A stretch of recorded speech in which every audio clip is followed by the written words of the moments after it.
यहाँ पंचकुला के अंदर कोविड पेशेंट्स की तरफ से कुछ कंप्लेंट्स आई थी कि यहाँ प्राइवेट हॉस्पिटल्स के अंदर ओवर चार्जिंग हो रही है और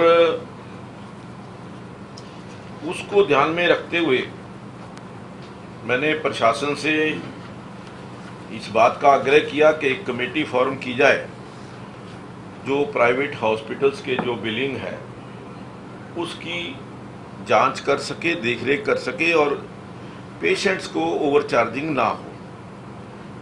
तो ये 1 मई को एक कमेटी फॉर्म की थी हमने, जिसके संजीव राठी DETC सेल्स इसके अध्यक्ष थे, doctor Rajiv Narwal DCS IDSP, doctor Anjala Dhingra SMO, doctor Shivani Hooda SDS, doctor Archana Agarwal RMO, Shri Narendra Khandola AOZP और Shri BB Singla as a volunteer हमने इनको उसमें कमेटी में रखा।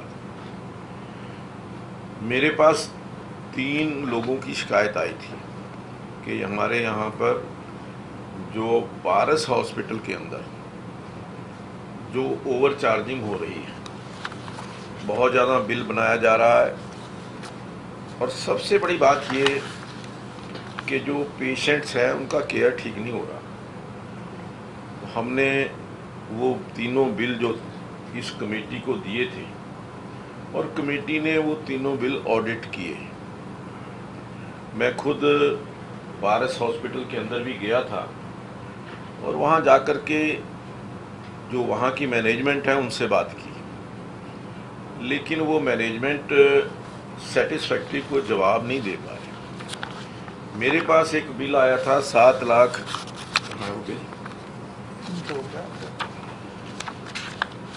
ये बिल था ये बिल है जो प्रोविजनल बिल है 7,59,831 रुपये 11 पैसे का बिल, प्रोविजनल बिल जो उन्होंने कहा कि ये हमने उनको दिया।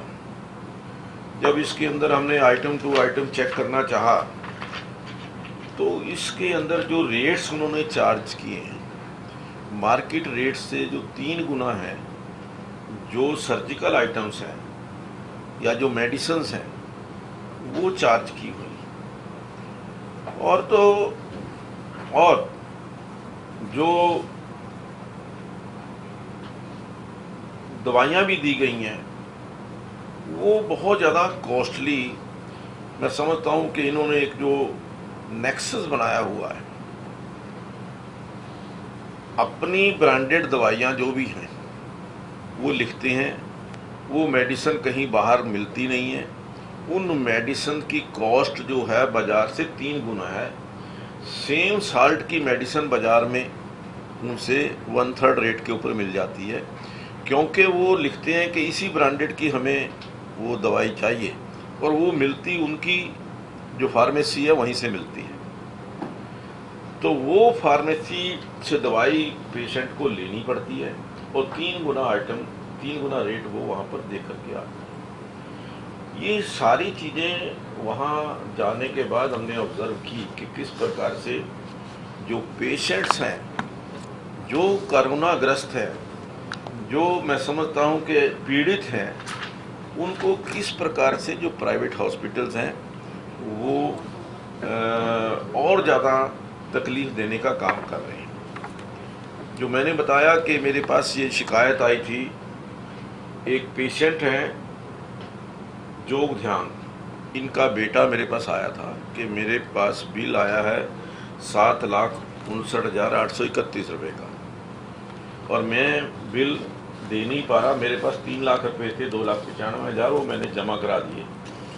तो कोई मेरा अरेंजमेंट किया जाए। तो उसको मेरे सन इन लॉ से कहा कि भी इसको लोन जो है वो कंपनी से लोन मिल सकता है कि लोन ले लीजिए।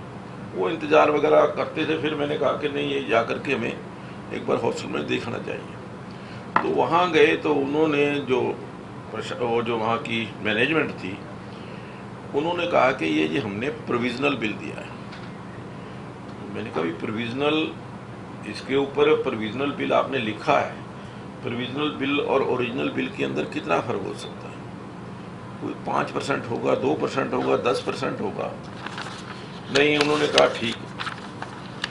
उसके नेक्स्ट डे ही उन्होंने जो ओरिजिनल बिल बना करके दिया है वो 90,000 2,90,000 रुपये।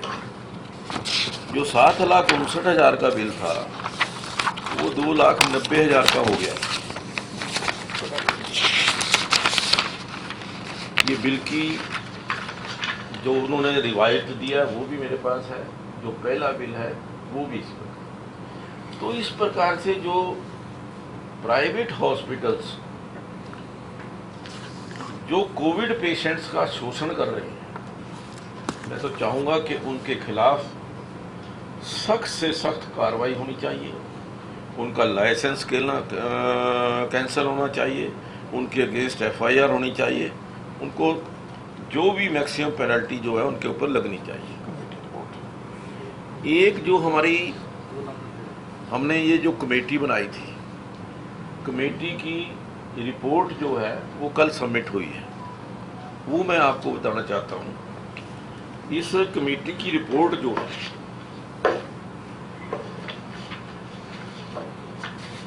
ये लिखा है, during the course of परसुअल of the 3 bills mentioned above, the committee is of the considered view that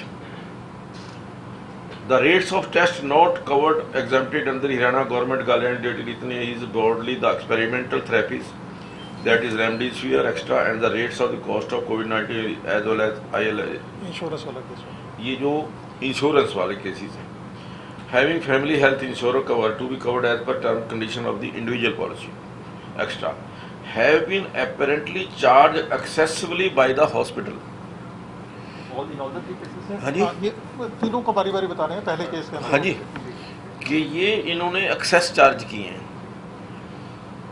second is it has been discerned perusal of the from the pursual of the 2 bills, namely in respect of Shri D.P. Singhal and Shri Ashok Kumar, covered under insurance scheme, that there is propensity on the part of the hospital to have charged upon them excessively. अब इसके अंदर जो ये तो bill था जो single साहब वाला, एक पेशेंट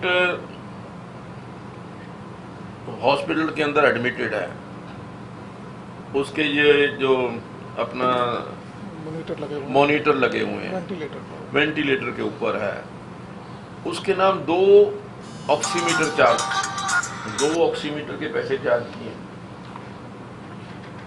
मतलब उसको वहां तो ऑक्सीमीटर की जरूरत नहीं है। ये दूसरा केस भी पारस का ही है जी? ये पारस की है, तीनों पारस की। 2 ऑक्सीमीटर 2 बार चार्ज किए हैं, एक बार तो 1,800 रुपये की है, और उसी हॉस्पिटल ने वही ब्रांड 2,500 रुपये दोबारा 2,500 रुपये चार्ज किए। ऑक्सीमीटर एक बार तो 1,800 रुपये में दिए, दूसरी बार दिया 2,500 रुपये में, मतलब उसके अंदर जो लगाए हुए हैं पैसे।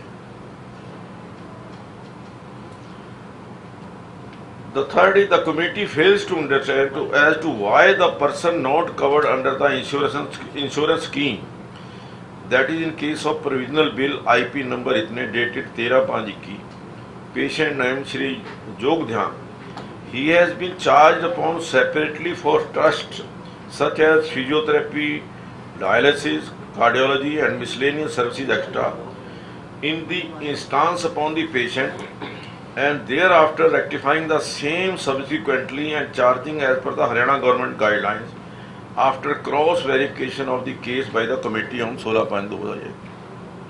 ये जो मैंने बताया 60 से 290 हुआ है। जो ये उनका बिल था 7,59,000 का, अब जो बिल जो आया उनका अब आया 2,90,000 का।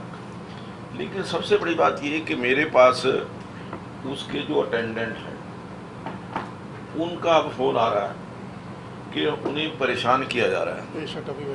पेशेंट वहीं एडमिटेड है, उनको परेशान किया जा रहा है कि आपने हमारी कंप्लेंट की है जी, तो इसलिए आपको ना तो कोई डॉक्टर उनको मतलब उनके के मुताबिक वो कह रहा है कि नाक को डॉक्टर चेक कर हरास कर रहे थे। उनको- हरास उनको कर। सर जो ये नाडा साहिब पे पारस हॉस्पिटल है उसी की बात हाँ, है? उसी की। कौन है सर इसका ओनर वगैरह कुछ आपने क्योंकि इतनी डिटेल निकाली है तो ये कि वहाँ मैनेजमेंट के डॉक्टर वही थे, डॉक्टर क्या नाम था ओनर उनका? कौन है सर इसका? ओनर का कोई जो मुझे बताया गया है कोई जैन है, ये पता नहीं कौन है। concluding part.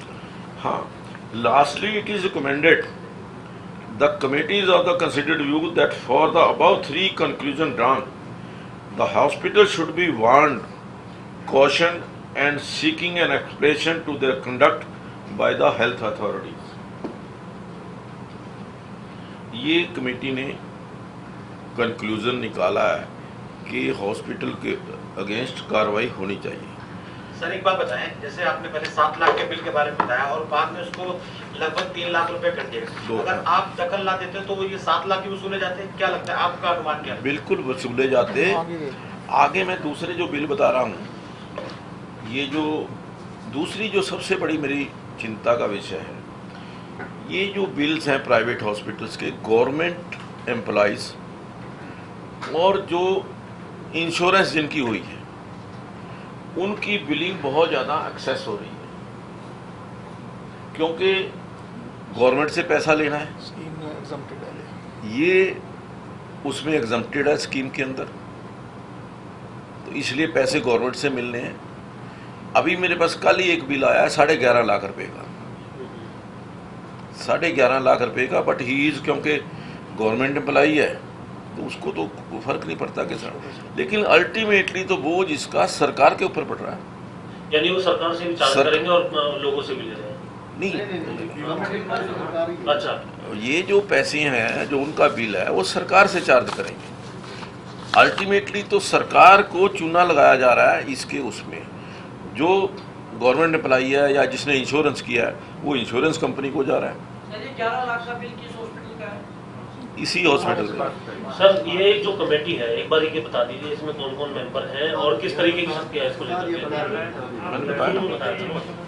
अभी बताया था मैंने। ये हाँ जी, ये कर दो कि ये जो इन्होंने इंश्योरेंस एंड गवर्नमेंट है जो गवर्नमेंट ने रेट ताकि थे उन्हें कवर नहीं करेगी। एक चीज़ और है, एक चीज़ और है कि ये जो रेट्स तय किए हैं, ये जो गवर्नमेंट ने रेट्स तय किए हैं, ये उसमें इंश्योरेंस में और गवर्नमेंट एम्प्लॉइज के मामले में को कवर नहीं करते। अच्छा जी, गवर्नमेंट एम्प्लॉय भी एग्जम्प्टेड है। हाँ, मतलब हॉस्पिटल को एग्जम्पशन है वो इनके जैसे मर्जी बिल बिल बना ले, इंश्योरेंस के भी एज पर देयर पॉलिसी बना सकता है। ये जो 18,000 रुपये तय हुआ है पर डे का, ये जिनकी इंश्योरेंस नहीं है और गवर्नमेंट एम्प्लॉय नहीं है उनके लिए उनके है। लिए। सर ये सारी लगोलगाव ये चीज़ें आपने इन्वेस्टिगेट करा, बिल कम हो गया, आप कह रहे हैं कि मामला दर्ज होना चाहिए, लाइसेंस रद्द होना चाहिए, क्या कर आगे की क्या कार्रवाई करने जा रहे हैं? क्या गवर्नमेंट मैंने अभी आज ही हेल्थ मिनिस्टर अपने विज साहब से ये सारी जानकारी उनको दी है। उन्होंने कहा कि ये सारे पेपर्स मेरे पास भेजिए, मैं इनके ऊपर कार्रवाई करूँ। सर जो एक्सप्लेनेशन आपने कॉल करने को जैसे रिकमेंडेशन है, तो एक्सप्लेनेशन वो इस कमेटी को देंगे या किसी और को देंगे? नहीं, मैं तो चाहूँगा कि सरकार जो है ना, अब इसको सरकार को हम भेजेंगे, सरकार उसकी जो एक्सप्लेनेशन ले, उनका लाइसेंस कैंसिल करे या जो भी, ताकि जो एक गरीब आदमी जो एक पीड़ित है कोविड के कारण, ये मानवता के आधार पर भी ऐसा आज के टाइम में करना जो है वो बिल्कुल गलत है। हॉस्पिटल ख़ास तौर पर जो हम कहते हैं कि ये सेवा का स्थान है या डॉक्टर दूसरे भगवान हैं, नहीं, ना वो नहीं, तभी उनका कम कर दिया ना। भाई बाकी तो दो उनको तो कोई दिक्कत नहीं है क्योंकि वो तो सरकार ने पे कर वो दी। दोनों दीवान साहब इंश्योरेंस के हाँ, वो तो चुना लग गया। वो तो अगर मैं यही तो मैं कह रहा हूँ कि सारे बिल जो हैं, चाहे वो सरकार के हैं जो सरकार ने पे करने हैं या इंश्योरेंस कंपनीज ने पे करने हैं, उन सब की भी ऑडिट होना चाहिए। तो आप पूरे हरियाणा की मांग करते हैं पंचकुला? बिल्कुल, मैं पूरे हरियाणा की मांग करता हूँ। चलो आप थोड़ा एक्टिवली काम करते हैं स्पीकर होने के बावजूद, ये तो सारे जिलों में ऐसे हो रहा है। अब बिल्कुल हो रहा है, तो सारे जिलों के जो मंत्री हैं जो जाए एमएलए जाए चेकिंग करें। चेकिंग आए, वहाँ कमेटियाँ बनाएं, इस प्रकार की वहाँ पर इंडिपेंडेंट कमेटीज बननी चाहिए। जो प्राइवेट हॉस्पिटल्स की जो बिलिंग हो रही है, सर, उसको वो चेक सर, कर। जो विधानसभा की कमेटी है हेल्थ वाली, वो भी तो देख सकती है इसको। हाँ, इसको दे सकती है, मैं आप उसको भी तो दूँ। सुप्रीम है, आप तो विधानसभा के जो नहीं, ये MLAs हैं, हाँ। इन सबको बोल सकते हैं लिख के भी जाएं आप चेक करें। 60% रेड्यूस है ना वो हाँ। करे से। स्पीकर साहब स्पीकर साहब एक बात, एक चीज़ और जो मैं स्पेसिफिक मैं बताना चाहूँगा कि गवर्नमेंट की इंस्ट्रक्शंस हैं, it is clarified that all Covid beds shall be at fixed package rates subject to an upper limit of 60% of the total hospital of bed capacity, कि 60% की जो उनकी अपर लिमिट है उससे उतने होंगे। मतलब जो कोविड पेशेंट हैं 60% कोविड के लिए फिक्स रेट वाले होंगे। फिक्स जो गवर्नमेंट ने फिक्स रेट किया है वो भी नहीं। वो भी जो कमेटी बनी है पंचकूला में हम लोग चेक करने जा रहे हैं। अब इस डेटा को भी चेक अब करने हमने मैंने एक बात कही है कि ये जो दूसरा मामला जो मुझे लगता है, ये प्रोविजनल बिल इतना क्यों बना, और फिर इसको रिड्यूस करके एक्चुअल बिल जो है 2,90,000 का कैसे बना, इसके ऊपर भी ये जो, क्योंकि हर पेशेंट को पहले वो प्रोविजनल बिल देते हैं, वो जो, हाँ जी, का प्रबंध करने के लिए देते हैं। हाँ जिस पैसे का प्रबंध करना होगा इधर इतना है, हाँ, इतना हो गया तो इतनी है। हाँ, मरीज को लेके जाना या डेड बॉडी को लेके जाना तो इतना, हाँ तो ये स्वास्थ्य मंत्री और मुख्यमंत्री से मिलेंगे जी, इसके लिए ऑडिट की मांग करेंगे पूरे प्रदेश में? बिल्कुल बिल्कुल, मैं अभी आज लेटर लिख रहा हूँ, लेटर स्पीकर लिख रहा हूँ। साहब, कई अस्पतालों में क्या होता है कि जो रेट है उनकी रेट लिस्ट भी लगी दिखाई नहीं पड़ती है। इसके साथ साथ एम्बुलेंस वाले भी बहुत ज्यादा चार्ज करते हैं। वो भी हमने एम्बुलेंस के रेट्स भी फिक्स कराए हैं। मैंने यहाँ पर तो जो है, यहाँ पर एम्बुलेंस के रेट फिक्स कराए हैं, और अभी परसों ही इंस्ट्रक्शन दी हैं कि सभी हॉस्पिटल्स के बाद ये जो बेड्स, एक्चुअली क्या है कि बेड्स के रेट तो लगा देंगे वो, लेकिन जो मेडिसिन के रेट है, देखने की बात तो ये है कि जो मामला सारा मेडिसिन के पर 3 गुना रेट चार्ज करने का है। जो वहाँ पर ये लग रहा है, क्या नाम अपना मेडिकल का सारा सामान लग रहा है, वो सारा 3 गुना चार्ज करें। आप मार्केट के अंदर रेट पता करें और उनके रेट पता करें। स्पीकर साहब, पंचकुला में लगातार डिस्ट्रिक्ट एडमिनिस्ट्रेशन से आप बात कर रहे हैं, बैठकें कर रहे हैं, लेकिन एक बड़ा मुद्दा, क्योंकि कमेटी है, दवाइयाँ भी आपने इसमें कहा कि एसेंशियल मेडिसिन जो है उसको भी प्रोवाइड करने की बात आ रही है। ब्लैक फंगस को लेकर एम्फोटेरेसिन बी, उसकी अवेलेबिलिटी का स्टॉक पंचकुला में कितना है? कल परसों एक पेशेंट कल आया है, परसों आया है, लेकिन उसकी जानकारी दे दो। उसकी जानकारी हाँ आपके पास है, इनके पास है। ऐसा ये जो इंजेक्शन है इस समय जो फंगस के अंदर, ब्लैक फंगस के अंदर यूज़ हो रहा है, ये रूटीन के अंदर बहुत कम यूज़ होता है। ऑल ओवर इंडिया इसकी जो डिमांड रहती थी रूटीन के अंदर 1500 से 2000 इंजेक्शन पर ईयर की डिमांड रहती है। अभी परसों ही मैं डिटेल देख रहा था, क्योंकि ब्लैक फंगस के केसेस एकदम आने लगे हैं, तो पानीपत डिस्ट्रिक्ट से ही सिर्फ 500 इंजेक्शन की डिमांड थी, क्योंकि कम डिमांड की वजह से प्रोडक्शन नहीं है, तो इस वजह से एकदम शॉर्टेज हो गई है। पर मुझे लगता है आने वाले दिनों में जल्दी ही, क्योंकि शॉर्टेज का तो समझ आता है, लेकिन अवेलेबिलिटी ऐसा जी लगते ही नहीं थे। इस वजह से किसी के पास 1, 2, 4 वैरायटी के लिए होती थी, एकदम डिमांड आने की वजह से तो ये मार्केट से बिल्कुल आउट ऑफ स्टॉक। पंचकूला में अभी नहीं है, पर मुझे उम्मीद है 1-2 दिन के अंदर स्टॉक आ जाएगा। ज्ञान जी, इसके अलावा 18 से 44 साल की उम्र के जो लोग हैं पंचकुला में, उनके लिए वैक्सीन की उपलब्धता नहीं है। 2 दिन से वहाँ कोई वैक्सीनेशन कल शुरू हो रही है, ये कल शुरू हो रही है, सिंगल साहब, कल शुरू हो रहे हैं, कल शुरू हो रही है। और ड्राइव थ्रू जो ड्राइव थ्रू वाला भी हो रहा है, ड्राइव थ्रू से शुरू कर रहे हैं। हमने स्पॉट को वेरीफाई कर लिया है। मैं खुद जा कर के डीसी और डीसीपी स्पॉट पर जा कर के वहाँ देखा है।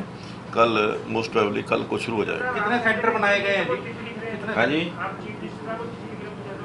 हाँ, मैं चाहूँगा, क्योंकि ये मामला जो है ये पेशेंट से जुड़ा हुआ है, मानवता से जुड़ा हुआ है। मानवता की मतलब इस प्रकार से जो दुखी व्यक्ति है इस कोविड के कारण, जिनकी डेथ भी हो चुकी है, उन लोगों से इस प्रकार का ये जो मैं कहूँगा ये तो एक एक्सटॉर्शन है, मैं कहूँगा इसको, जो उनके मजबूरी में उनको देनी पड़ रही है। सिंगल साहब, आप फार्मेसी काउंसिल के मेंबर भी हैं, आपको साफ दिखा सारे रिपोर्ट्स में कि किस तरह फार्मेसी वाले लूट रहे हैं अस्पताल के अंदर। तो सबसे पहले त्वरित कार्रवाई तो आप ही की तरफ से होनी चाहिए। ऐसे लोगों का लाइसेंस कैंसिल करना चाहिए जो लोग लूट रहे हैं, क्योंकि अगर आप ही मुख्यमंत्री के सारे या स्वास्थ्य मंत्री सारे रहेंगे तो फिर तो ये जांच और ये कागज पत्र चलता ही रहेगा। अच्छा, पहले तो मैं ये बता दूं, जो फार्मेसी काउंसिल का फंक्शन है वो फार्मासिस्ट की स्टेट्स के अंदर रजिस्ट्रेशन करते हैं और उनको एजुकेशन को लेकर चिंता करते हैं। लाइसेंस देना या कैंसिल करना फार्मेसी काउंसिल का प्रीव्यू नहीं है। तो आप ही देते हैं ना सर? नहीं, सर्टिफिकेट फार्मासिस्ट को रजिस्ट्रेशन सर्टिफिकेट हमारी तरफ से होता है, फिर फूड एंड ड्रग एडमिनिस्ट्रेशन की तरफ से केमिस्ट का लाइसेंस इशू होता है। लाइसेंस देना और कैंसिल करना फूड एंड ड्रग एडमिनिस्ट्रेशन का काम है। जो स्पीकर साहब ने कहा दवाइयों के रेट को लेकर, बहुत सारी मेडिसिन और सर्जिकल गुड्स जो हैं उनके एमआरपी बहुत ज़्यादा रहते हैं, वो सरकार के, उनका एमआरपी पे सरकार का नियंत्रण नहीं होता। मार्केट में कंपटीशन के चलते वो काफ़ी कम दामों में बिकते हैं। और हॉस्पिटल्स में ये देखा गया है, जिन हॉस्पिटल्स के अंदर फार्मेसीज होती हैं वो जो चार्ज पेशेंट को करते हैं वो एमआरपी के हिसाब से करते हैं, जो कि बहुत ज़्यादा एमआरपी का और मार्केट रेट का बहुत फ़र्क होता है। और इसी तरह मेडिसिन के अंदर है, कुछ मेडिसिन तो डीपीसीओ हमारे होता है, ड्रग प्राइस कंट्रोल ऑर्डर, उसके अंदर रेट तय होते हैं, उनके तो एमआरपी उस रेट से ज़्यादा नहीं होता। काफ़ी मेडिसिन जो है डी कंट्रोल कैटेगरी में होती हैं, जिसमें कंपनीज अपनी मर्जी के मुताबिक एमआरपी रख सकती हैं। तो वो एमआरपी ज़्यादा वाला जो रखे, मार्केट में कंपटीशन में फिर कम में रेट में बिक जाता है एमआरपी पे। पर जितनी हॉस्पिटल के अंदर फार्मेसीज हैं उनकी चार्जिंग एज पर एमआरपी होती है, कोई पेशेंट को डिस्काउंट नहीं मिलता, इस वजह से दिक्कत आती है। इसमें ये जो थोड़ी जो जनरल 3 दवाइयों के ऐसे नाम जो 3 गुना ज़्यादा में उनको चार्ज किया गया और बाहर अवेलेबल थे, कोई अगर स्पेसिफिक उदाहरण के तौर पर बता सकते हैं तो आमतौर पर यूज़ होते हैं। अभी जैसे मैं बिल के थ्रू, 100 रुपये की बात दवाई थी, 300-400 के लिए अभी बिल के, अब जोग ध्यान जी के बिल कोई गो थ्रू हो रहे थे, जो एग्जामिनेशन ग्लव्स हैं मार्केट के अंदर अलग अलग कंपनियों का जो बॉक्स है 400-500 रुपये के बीच में मिल जाता है, वो 1250 रुपये का चार्ज पर बॉक्स उन्होंने बिल के अंदर किया हुआ है।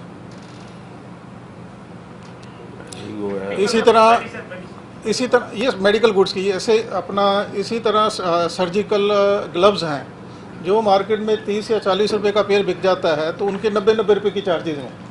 वो एमआरपी के ऊपर है, वो मार्केट में एमआरपी पे नहीं बिकता, उस कम रेट पे बिकता है। मेडिसिन में भी जैसे एक प्लाज्मा प्रोटीन है, मार्केट में कम्पिटिटिव रेट में 3500-4000 की मिल जाती है, तो उन्होंने 6600 रुपये एमआरपी है तो 6600 रुपये चार्ज किया हुआ है।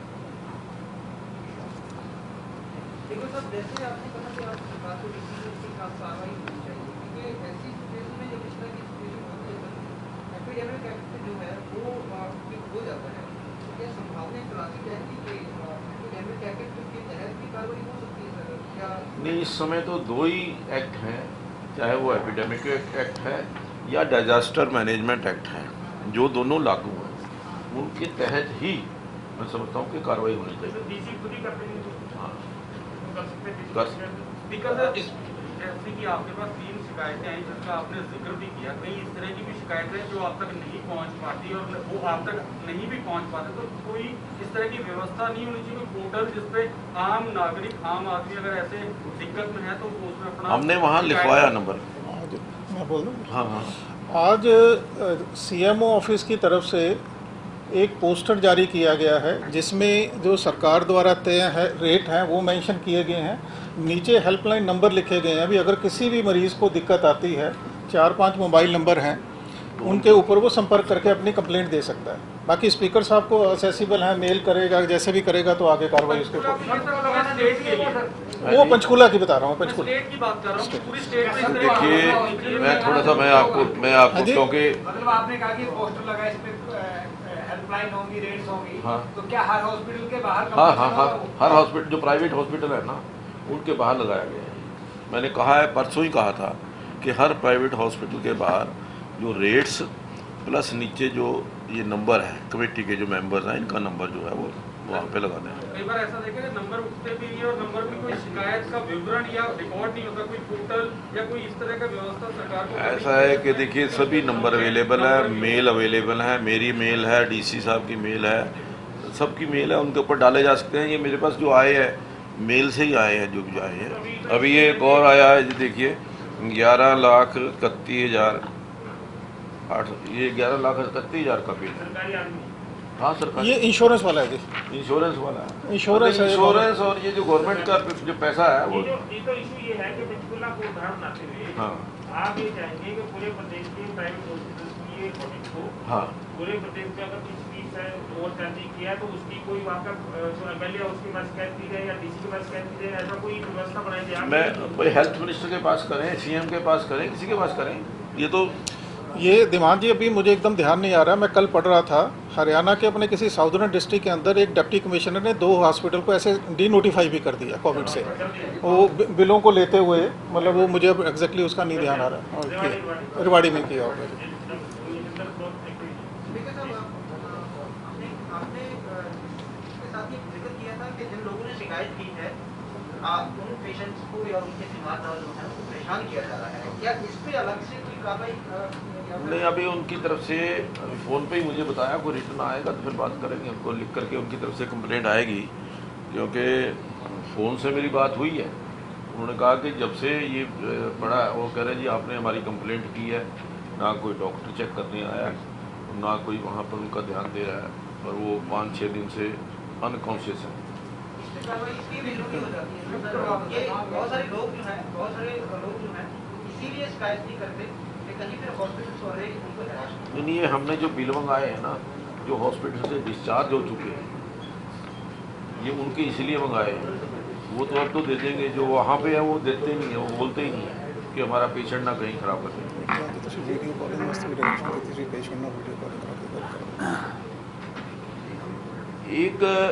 एक और मैं समझता हूँ कि जो पेशेंट को हेल्प कर सकती है, या जो उनके रिलेटिव्स हैं, रिलेटिव्स नीचे खड़े रहते हैं, उनको कुछ नहीं पता होता कि हमारे पेशेंट का क्या हाल है, क्योंकि कोविड के अंदर जाने नहीं देगा। तो ऐसी फैसिलिटी के जो वहाँ पेशेंट है उसका इससे क्या नाम वीडियो कॉन्फ्रेंसिंग से उसे बात हर एक दिन के अंदर एक बार तो मतलब उनको करवानी चाहिए। ऐसी फैसिलिटी जो है ना, अगर हो जाएगी तो जो उनके रिलेटिव्स हैं उनको उससे ये भी रखेंगे जी मान हाँ, ये तो एक मैं कहता हूँ कि मानवता के आधार पर है, तो ये हॉस्पिटल्स वालों को करना चाहिए। ये तो डायरेक्शन दे भी चुके हैं आप डिस्ट्रिक्ट में, डीसी सिंह वाली मीटिंग में। अभी वो शुरू नहीं हुई है। वहाँ पर डायरेक्शन देते कई हैं। जगह करवाते हैं, विचार में खबर छुपी है, लड़का वीडियो कॉन्फ्रेंस की बात भी करा देते, उसने कहा मैं मर रहा हूँ, ऑक्सीजन नहीं है, हाँ। डेथ हो गई उसकी रात। तो वही हमने कहा है, हमने यहाँ भी कहा है, डीसी को भी कहा कि ये ऐसी व्यवस्था यहाँ होनी चाहिए। अच्छा, एक इससे हटके हम कोई दूसरा सवाल भी कर लें? सतीश चौधरी वाले मामले में जो एजी की राय आनी थी, कल के लिए छोड़ दे कल के लिए छोड़ दे। खबर है आपकी, खबर है तो आगे वही मैं कह रहा हूँ ना, हेडलाइन एक ही रहती कल के लिए छोड़ दे उसको। उससे बातचीत कल करेंगे। हाँ, रिपोर्ट आ गई सर? नहीं अभी नहीं आ जाएगी, कल तक आ जाएगी, इससे कल उम्मीद है कल तक आ जाएगी। Thank you very much sir, thank you very much. चाय चाय लेके जाएं। चाय दो भाई, लगाओ यहीं लगा दो।